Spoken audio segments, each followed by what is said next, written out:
Chemoseed is an implantable drug delivery technology. So it's designed to be implanted at the time of resection surgery to target the margin. So as we know with glioblastoma, it's not just a solid sphere of tumor that we can remove. It's got these fingers, these tentacle-like growths that go down into the brain and mix with normal brain tissue, and those can't be removed. And that's really the site. I mean, that is the site of recurrence. So Chemoseed is designed to be inserted and implanted actually into the tissue. So unlike Gliadel, which sits just in the cavity, Chemoseed is actually implanted into the tissue, directly into the tissue to deliver drug straight from the implant into the cancerous tissue.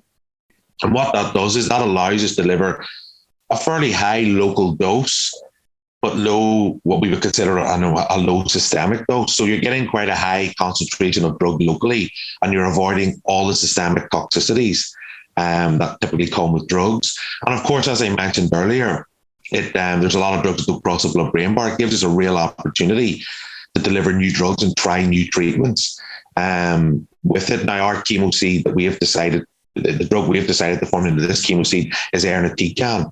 Now, I mean, we've had questions as to why we didn't do Temozolomide. Well, for me, from a pharmacology point of view and a drug delivery point of view, Temozolomide is not suitable for local delivery because it's quite a toxic drug. So even delivering a low amount of it in the brain is probably going to cause toxicity issues, like carmazine, which we've seen out of the Gliadel wafers. It's the drug as well that causes a lot of problems.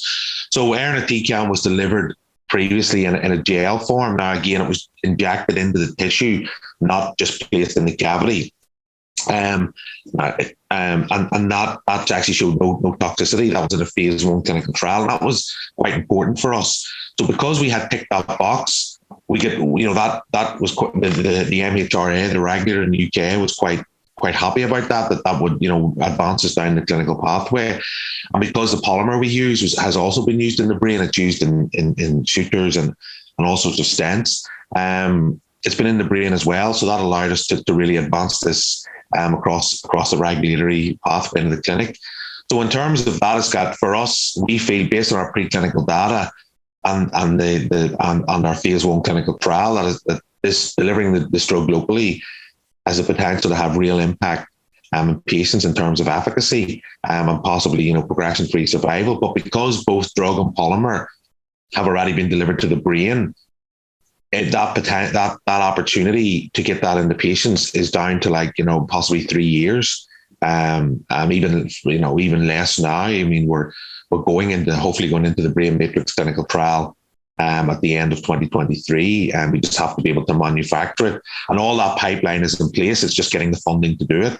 So we feel that given all of that combined, it has real potential to have patient benefit without any toxicity, without any additional toxicity to the current standard of care. And that's because we've chosen the correct drug and the correct polymer, and then choosing to deliver it locally, offers a real opportunity.